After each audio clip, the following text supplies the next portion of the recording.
If you've got just 24 hours in London, that's what you should do when you're there.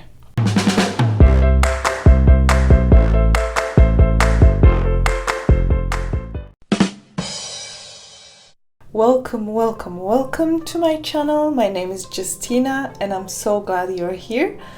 I am here to expand your knowledge about hospitality industry, tourism and housing sector in United Kingdom. So let's dive right into London. And here are some London facts. London is the biggest city in United Kingdom and it has almost 9 million people that live there at the moment. And to compare how big amount that is, for example, in Scotland there are 5.5 million people living, so that's still not as much as in London. London was founded 2000 years ago by Romans. It will be 2000 years in 2047, so that's long time ago.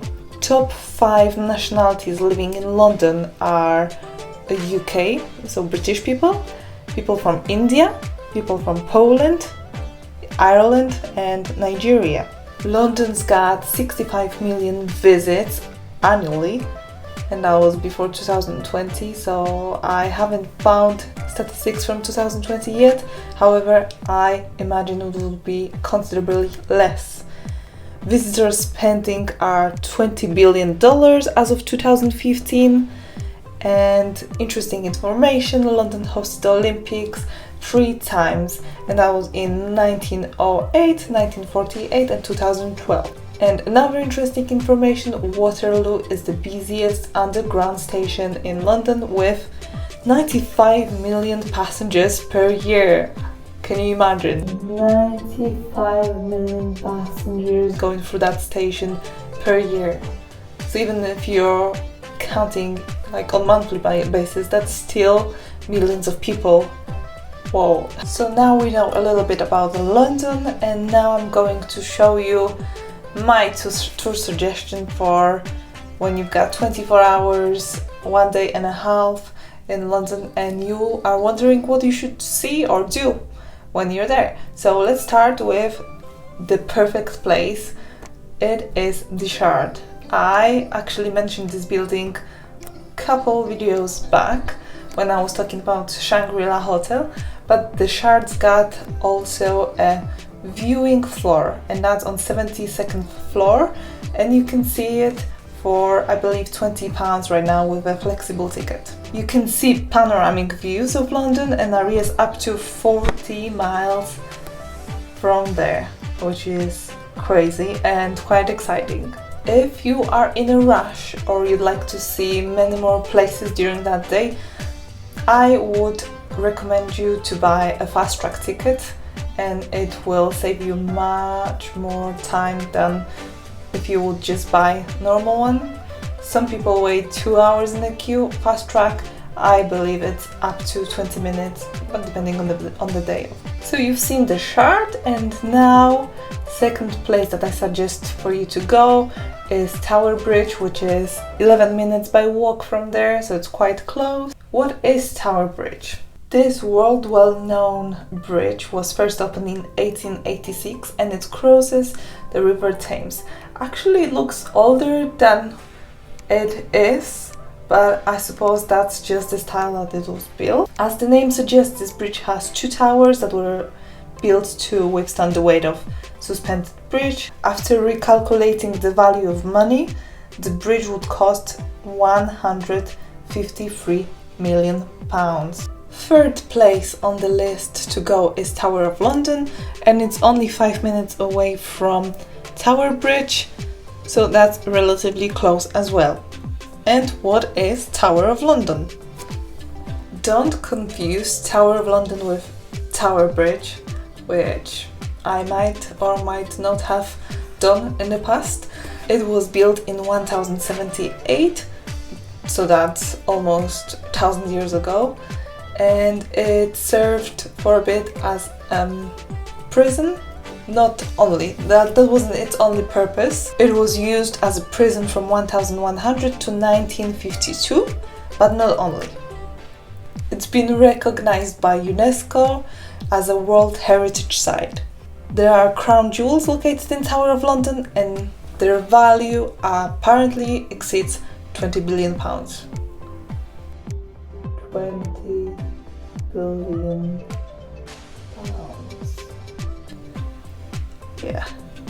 If that's true, that's a lot of money. And the tickets to enter are £25. You should allow at least 45 minutes or 1 hour, 2 hours to spend in Tower of London. And if you want to see crown jewels, expect to wait at least 20 minutes in a queue. My number 4 on the list of what you should see when you're one day in London is St. Paul's Cathedral, and that's 23 minutes by walk from Tower of London, or you can take an underground. St. Paul's Cathedral, in my opinion, is one of the most impressive cathedrals in London, and if you'd like to get the best view of this cathedral, I believe you should take the route from Millennium Bridge. Cathedral was completed in 1710. It has been London's highest building for more than 300 years, till 1963. What kind of services took place there, you might ask? It has been wedding of Prince Charles and Lady Diana, funerals of Margaret Thatcher, of Winston Churchill, an 80th or 19th birthday of Queen, peace services ending First World War and Second World War. Seeing cathedral from inside is free on Sunday, however, it's just for worship, not for sightseeing. My tour suggestion from St. Paul's is to go to Oxford Street to get that shopping experience.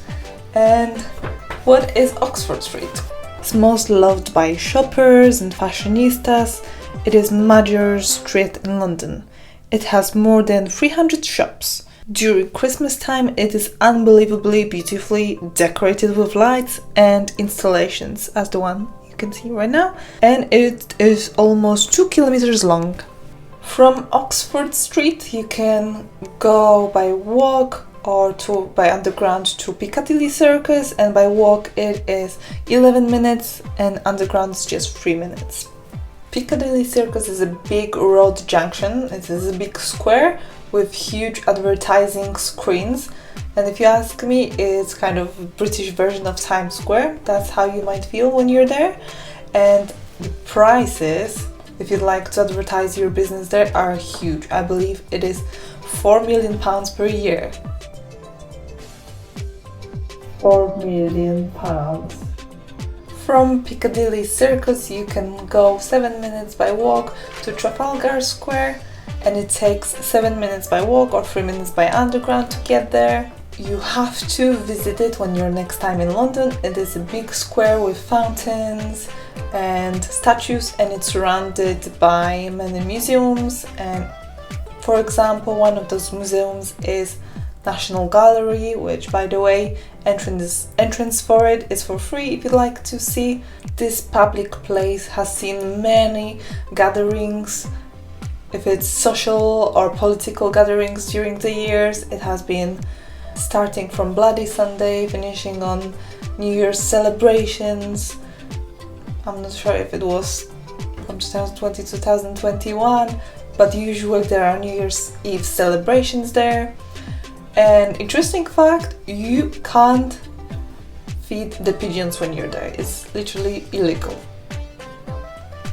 Yeah, just the law. From Trafalgar Square, next suggested place to see is Buckingham Palace, which you've been all waiting for. You can go see the Queen, and that's from Trafalgar Square is 17 minutes, I believe, 16-17 minutes by walk.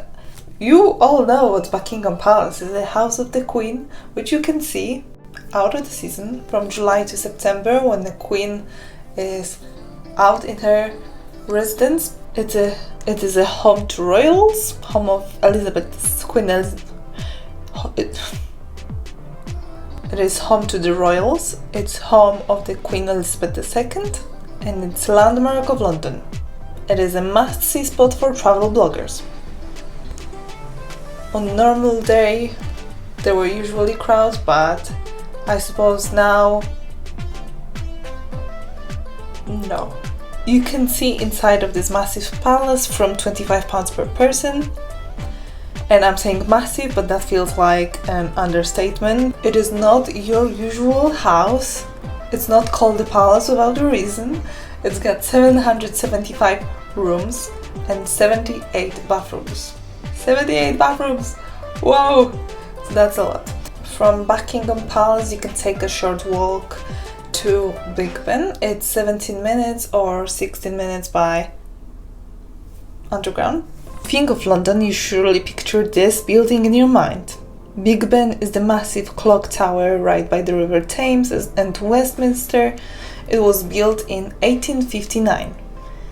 If you recently have traveled to London to see it, you might encounter some disappointment as the building is undergoing some renovations from 2017 to 2021 as planned. It is surrounded by scaffolding right now. This symbol of London, actually it's not called Big Ben, it's called Elizabeth Tower after Queen Elizabeth from 2012. That's interesting information. What would be a trip to London without seeing London Eye? I don't know, but I left it as the last point for your day, as I believe that you should definitely see it during sunset or maybe sunrise if you'd like to turn the tour around. So from Big Ben there's a short walk, 10-12 minutes to London Eye, and you can see it from there, and you can get pretty good pictures from the bridge. And the price, I believe, for the London Eye is £27, and it's open from 10 o'clock to 6:30 or 8:30 in the evening, depending on time of the year. And London Eye, for those who doesn't know, it's an attraction just by the River Thames. It's an observation wheel with great views of UK capital from the highest level. It's been incredibly popular with tourists, and before pandemic, queues were enormous. I think it was 45 minutes at least, unless you had bought special pass. Attraction is being visited by 3 million visitors yearly. London Eye opened in 1999, and since then, apparently, 80 million people enjoyed the ride. 80 million people. Wow. It can carry up to 800 passengers per rotations. And as I told you, the ticket price is minimum £27. Well, I'm not a professional travel blogger or vlogger, and I couldn't be there personally to show you guys around and to record the videos or some images. Therefore, videos are mainly taken from the internet and the pictures as well. However, I've been there multiple times, and if I would go once again, I would maybe do that tour. Why not? I mean, obviously when we'll be able to. When things will come back to normal, when we'll all be able to do sightseeing, travel around the world, and if you'll find yourself in London looking for places to go, places to see, and you'll have just 24 hours, let that video be your city guide.